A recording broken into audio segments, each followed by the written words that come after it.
You saw Gen Z in parliament. How did you feel? First of all, I felt so good.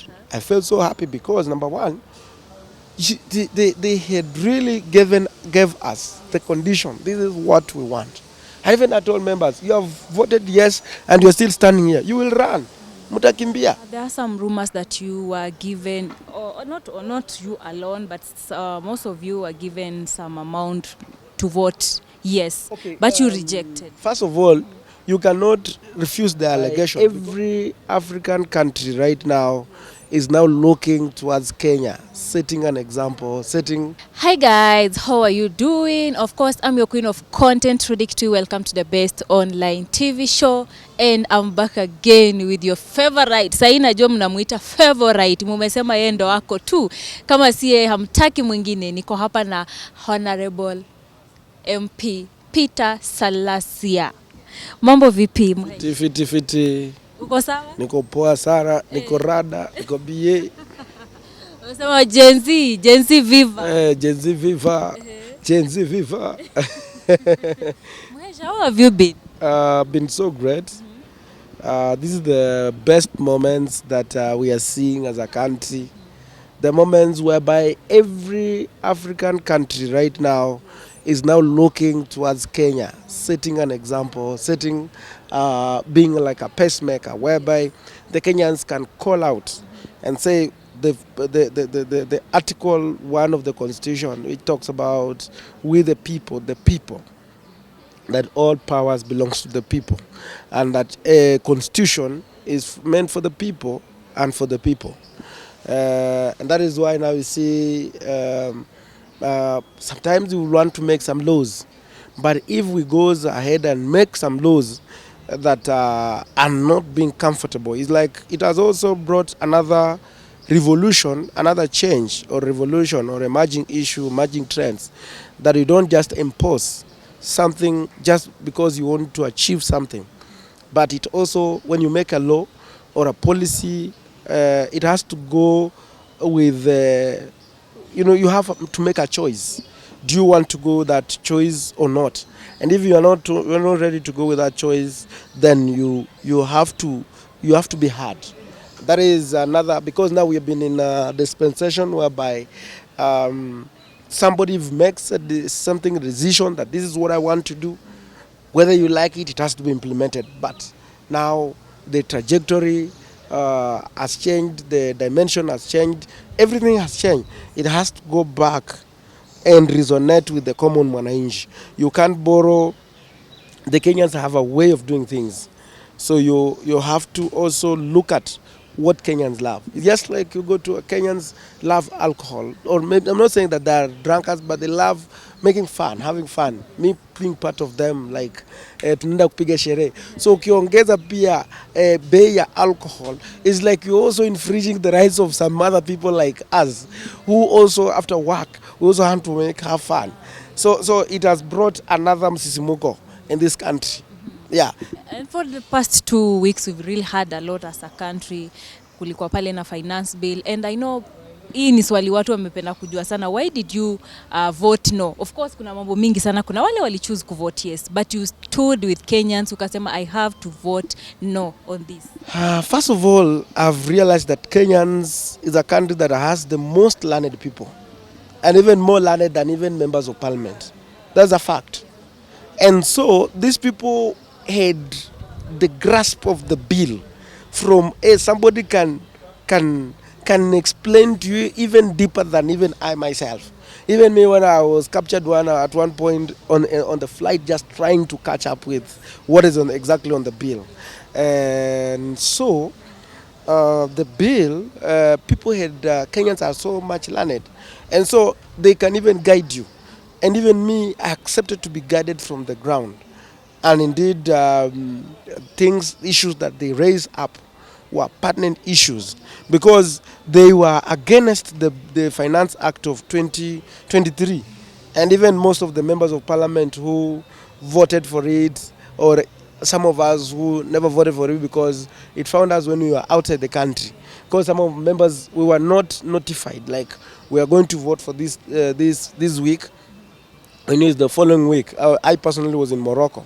So And now the same mistake with the same kind of arrogance, wherever, that we are the people on power, so we have to do it. We have to make it happen. But this time round, they say that they send us 1 shilling each, which to every member of parliament. They they send us a message. They warned us in advance, and by telling us that don't pass that thing. And even now, I took the same message to the members of parliament. Like, yes, people, and there were so many issues. The one calling upon the levy, it's called the eco levy, and even after, and they were very intelligent, because with the amendments that they brought, they only removed the eco levy from those products that are being made from Kenya, but those ones from to be imported. And because you find, like, as a country like Kenya, we are not advanced in terms of producing our own products. We rely much more of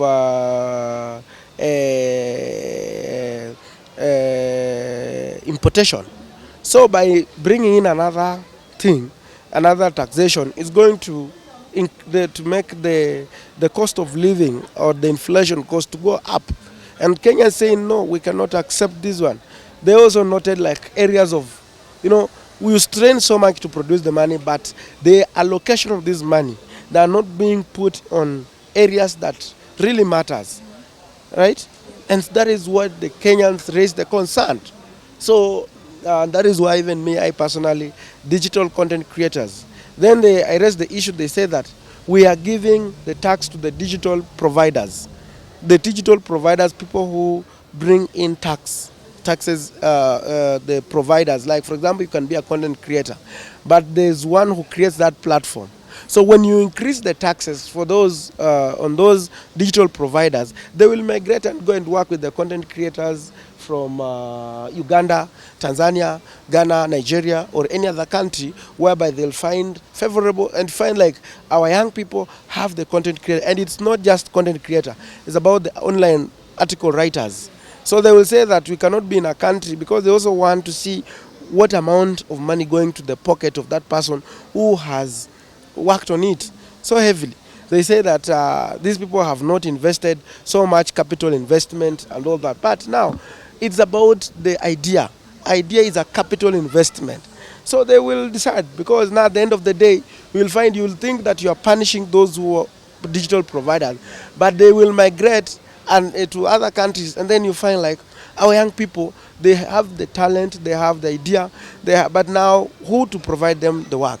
So, but they couldn't see in terms of that the issues that raised the clinker, the cement. You find, like, the cement, when they were coming into leadership, it was about 700 shillings. But now you realize that since when they took over, it is 930 per bag. We have they call it the clinker, which is here at Kajiado, and one is it Baringo or Trans Nzoia or where Mount Elgon, but in Baringo somewhere there. But you find, like, it should be the natural resources. It's just like when I was in Nigeria, fuel per liter is 150 shillings, Kenyan shilling, because they have natural resource called oil, whatever, or gas. So they are enjoying it.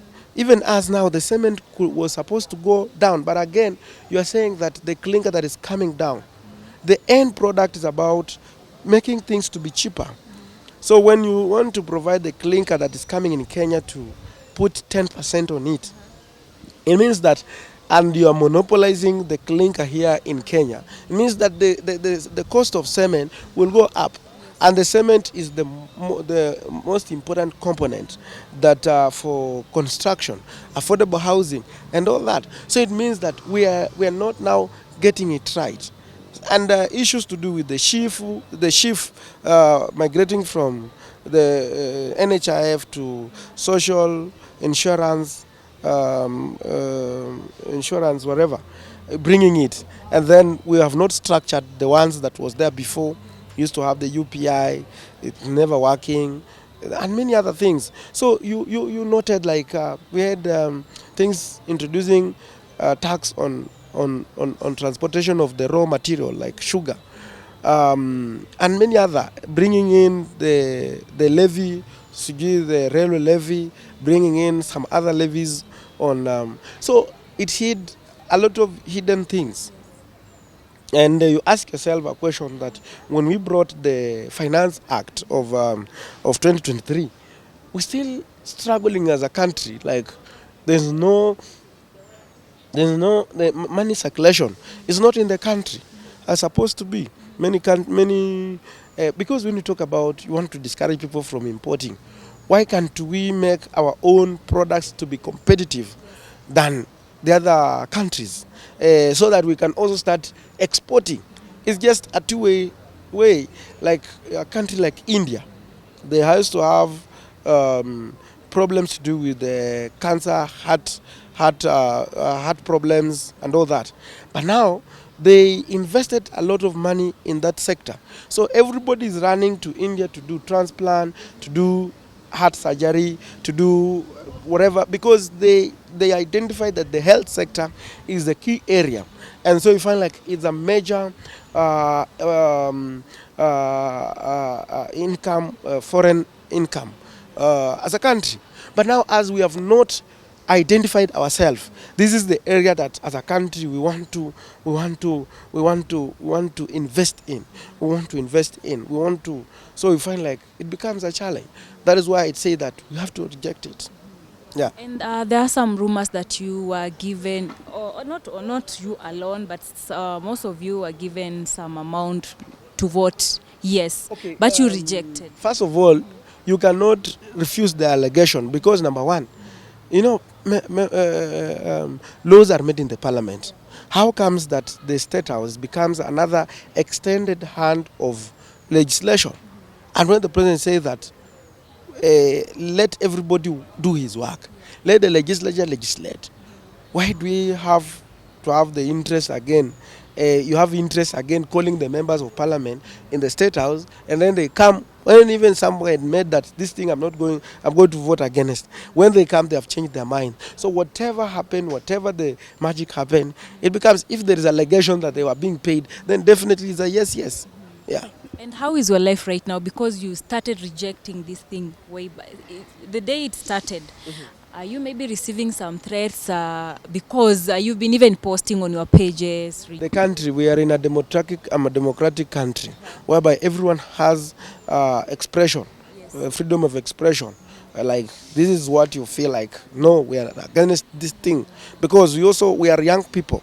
We are here before Jesus Christ comes to take us to heaven. We are here for the next, maybe, I don't know, 70 years or whichever the years that God has given to us. But we are believing that Jesus Christ will come and take us to heaven when we are still alive. So we are safe. We are safe because we are a democratic country, and we have to speak, because even himself will be a happy president if he leads a happy country. Yeah. So you haven't received any threat from anyone? Threats as in how? Like, oh, you should support this. Why are you doing this? No, those are normal things. But you have to stick on your ground, on what you believe in. You cannot buy your conscience. What you believe in, that this is the right thing, this is the right thing. That is it. And Mahesh, when you saw Gen Z in parliament, how did you feel? First of all, I felt so good. I felt so happy because, number one, they had really gave us the condition. This is what we want. I even told members, you have voted yes and you're still standing here. You will run. Mutakimbia. And little did it take too long. Then those young people arrived. Say, yes, you have arrived. We have arrived. And members of parliament had to run for their lives. Some, I should see, even were in the ambulance. And they were rescued. And that one tells you that we are in a country whereby the Kenyanism is in each. That's why you see like our young people, when they go to run from other countries, every Kenya we unite. Hata wanasemanga nani ameunite wa Kenya. There's some statements. So we unite together as a country because this is our country. And that is why you see the Nigerians, they are saying Kenyan people. They are now, they have taken my heart. I'm for the Kenyan people, the Ghanaian. So we are setting the pace because this is the giant. You see, like, I've been to many countries. The Kenya, we are very far. You look at having, if you want to see the big clubs in Africa, you come to Kenya. I was in Ghana, I was in Nigeria, but they cannot get closer to where Kenyans are, and they are envy of us, and so the Kenyans cannot allow anyone to come and destroy what they are enjoying. We want to enjoy a country where the life is not expensive. The life is, everything is accommodative. And that is what the Kenyans are yearning to have. A country where the business are thriving, the real estate are thriving, the import, exportation, those who are in agriculture, they are thriving and everything. Yes. Wow. And Mhesh, on the same day, agencies walimanage kuingia pale parliament, most of them were shot. And leo, I've been with Mhesh by the way, pale Kenyatta National Hospital. I really want to know what pushed you to visit them because wamefurahi sana to see Mhesh there, to see them wanasema hawajaona mtu mwingine akienda kwaona, and we really want to know what really pushed you to go there. First of all, I was to go there, but I had to go to the constituency because I was having some things to do. Even those who are in Kakamega, I'll be visiting them also because I'm a Gen Z, I'm a young people, I'm a young leader. I cannot betray my own young people. I have to stand with them, I have to encourage them. And they were so happy seeing me there. And so even by them seeing, they feel like Mazee. And I've told them, like, you guys, you are the heroes of this nation. Could it not, like, these guys have risen up and say, we are ready for this country. We are ready to die for this country. We are ready to sacrifice for this country. We are ready to receive the bullets for this country. Then nothing could have happened. Things, maybe the investors could have run away. Right now, Kenya is now being respected like the people who understand. You cannot compare Kenya to Uganda. You cannot compare Kenya to Tanzania. You cannot compare Kenya to Rwanda. You cannot compare Kenya to Nigeria. You cannot any other country. So, and that is Kenya that we want to have. That's why I say that I go there and stand with them and just say that I couldn't buy whatever, but just have something small. You might need a credit, you might need some data, have it. And we will still go there and support them more and more. And they feel like, Mazee, this is my country. And what has really made me to be so happy is that they are carrying their flag at the back of their beds. They are having the flag, Mazee, and they are happy because there is the happiness in like we did it. Even if mkono wangu imeenda kukata, like there's a guy who the bullet ilipata the hand. Anasema Mazee, there's a guy who the bullet ilingia kwa whatever spinal cord. Mazee is saying like, Mazee, this is my country. This is my country. He's ready to go back to the street. Yeah, and he's still ready to go. This is my country. I feel like everybody loves this country. No one wants to see this country going to the dogs, the economy collapsing like the way the Ghana economy collapsed. No one. And the Ghana economy collapsed because of IMF until they tried to change the currency, devaluation of the currency, but it's even not working for them because the life is very expensive in Ghana because of the IMF, whatever. And that is why you see that most of the countries that have relied so much on West, they have died economically. But the countries that lies on East, like China, we are able to see China, the expressway because of the China. We are able to see the even if there was corruption in it, this railway called the express what? The railway express in Edwanganin? No, the railway from Mombasa to Nairobi. We are able to see it. We are able to see many mega projects that have been funded directly by, and that is what Kenyans want to see. They want to see they want to see the Thika superhighway. They want to see the outer ring road moving. Those are the things. Those are the flagship projects. But you find like sometimes they get the funding from the West, but um, uh, they are not making any sense. They're not making the donor funding fly. You cannot realize, and that is what the roads that were started by Uhuru Kenyatta they have never started. They have never kicked off. You ask yourself, like a country, what have we done as a country the last 2 years? Like for me, when you go within my little monies that I receive as per the constituents, you can feel like this is it.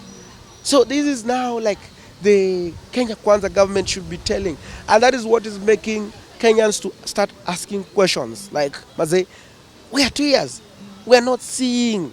You told us like the first year that you found when there was nothing. You told us, you promised that you don't want to borrow anything from the outside the country. We want to be, but you are telling like you went ahead and borrow. We are not seeing what you promised us. And that is why the young people said, no, we have to stand because the future of this country lies in our hands. Yes. And now after Mr. President withdrew the finance bill, still people went back to the street. They want him to go. What's your take on No, this? what the Kenyans want is very simple. They want to see actions. They want to see action. They want to see some CSS going home. They want to see some of the advisors, not even the political advisor. They want to see the economic advisor, some of the economic advisors going home. That this one and this one has been misleading the president. They want to see things to do with the house levy being dropped. They want to see things to do with insurance that is not working being dropped. They want to see the vibrant, the first ladies program like Linda Mama, Beyond Zero. They want to see programs that they make value. They don't want to see things to do with the prayers, intercession. They know we are all religious. Kenya is a religious country, and Kenyans love God so much. But they don't want to be so much possessed into spiritual world. It's good you know to be spiritual, yeah, but they don't want on behalf of being spiritual or on behalf of the development, right? We pray. Me, I'm a very prayerful person. Before I leave the house, I have to go on my knees and pray. I pray like I can't leave the house before going on my knees and pray. But I also have to go and work. But you cannot say that prayers. Even the Bible tells us that prayers without action is dead on arrival, and that is what the Kenyans want to see. Kenyans want to see a vibrant country, and that is why they want to see job creation. They want to see investors come. They don't to hear like at jobs in the housing. Somebody cannot go to a school, get a degree, and you're telling him that he wants to go to kazi ya mjengo. You can tell somebody that he wants to go to work online, and when you're bringing in taxation on online digital platform, where most of the majority young people, they're trying to find their luck on digital platform. You see, like they want, you're telling them that to go and look for jobs in other countries. Why can't we work? They have experience. They have seen those people who have gone to work from those countries. They have never grown. They have never developed their homes. They have no history. I'm not saying that we are, but you find like they have not maybe built their homes, their families, because it's very good when you are closer to your people. You are closer. So when you say that I've been there, I've signed a labor, whatever, where you ask yourself, why did they were going to work there? Why can't we have our own Dubai here in this country, Kenya? Why can't we have our own Qatar in this country called Kenya? And those are the things. Those, because when you are on the they don't want to see the president on the roof of the car, because they know if you work, no one will campaign against you. No one will campaign you. They want to see you like Maze, the office, you are working, you are having the professionals. Look at Uhuru. They look at it and say that we had people like Professor Kaimenyi. Okay, even if he left because of the scandal of the land, we had people like Matiang'i. We had like Professor Makoha. We had people who could fix the country, even the president was not under pressure because he had the men on the ground, men who could tell him like, this is what we want to do. Yeah, and president was a very good person, very ready to fight the corruption, because the only area that Uhuru couldn't manage so well was the area to do with corruption. But when it comes to putting things in place, right? Putting programs in place, he was the best. We used to have, like them, they came with the Hustler Fund, it failed. Huh? So, when yet we had things to do with youth enterprise, we had women enterprise fund, Uwezo fund, things that could have gone and say that we want to work on these structures that have been laid off so that we can see this is what exactly we want to do as a country. Lastly, Muheshi, yesterday you posted a payslip. We want to know more about it because tulikuwa tunapitia. Can you tell us a little bit about the payslip that you received? When we talk about the payslip, I posted it so that when the country is discussing diverting and talking about the salaries, it's not about the salary. Look at America. How much do they pay their salaries? Is in dollars. Somebody per hour is working, I don't know how much. But now diverting attention. Like for me, even if when I earn $1 million, for example, people who rely on me, there are thousands of people who I employ at my home. That salary is not mine. That salary, I'll give, we anapatanga 10,000, 10,000, 10,000, 15,000, 10,000, 10,000. People who benefit behind me, there are about 10 people or 20 people or 50 people.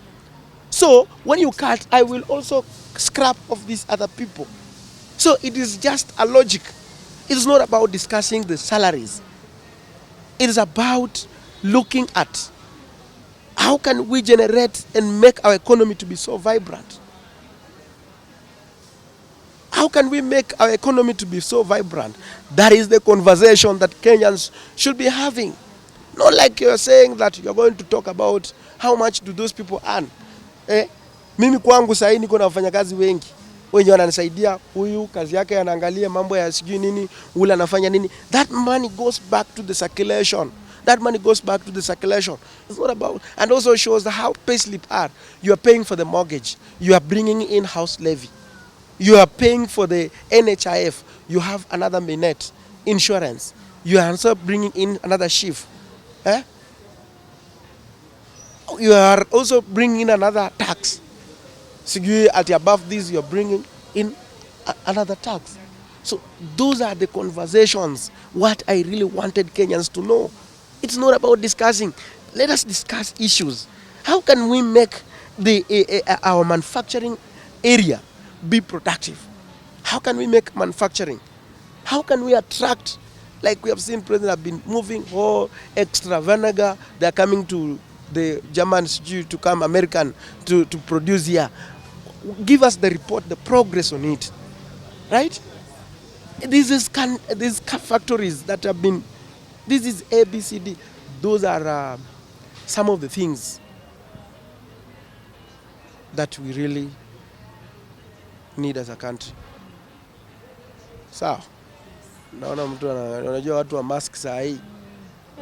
Sawa, acha tumalize. Last word to our agency, our government, and also our president. No, first of all, Gen Z, they don't have a problem with the president. All the Gen Zs want is a total change for this country. They just want actions. Once you have the actions, well, good. You are well to go. If you don't make actions, they will continue disturbing you. And that will be, it will not picture a good picture for you internationally. And it will also derail development in this nation. We want to settle down. We want to go now as a country. Not as a, you can be running, but you might be running very too fast and leaving behind the people. And I said when I was in Kericho, and I was in Bomet, you need to run together with your people that you lead. Don't run very fast and leave them behind. That is the worst that you can ever do. Even my own people that I lead in Mumias East, I am taking them step by step. education has not been their priority. But I'm encouraging them. And very soon they will they have not been be able to save money for their children. But I'm bringing in some sense. Let us start saving for our children so that we don't rely so much on bursaries. So that this money that we do on bursary, we can do much more on development. Yeah. Wow. Thank you so much Mheshimiwa for your time. I hope watu wame exhaust this story, wamesikiza kila kitu. See you next time. Maybe channel inaendeleaje? Hujatuambia umefikia. Channel unajua sasa tumekuja tukakuwa na mambo mengi. Niko na mafans wangu wako pale. Watu waendelee kusubscribe, inaitwa Salasya TV. Sasa nafikiria tuko 2500. But tutakuja kupiga live interview pale, alafu tutawaambia Wakenya wasikize. Yeah. Sawa. Thank you so much guys. Go subscribe to Salasya TV. See you next time. Bye. Bye.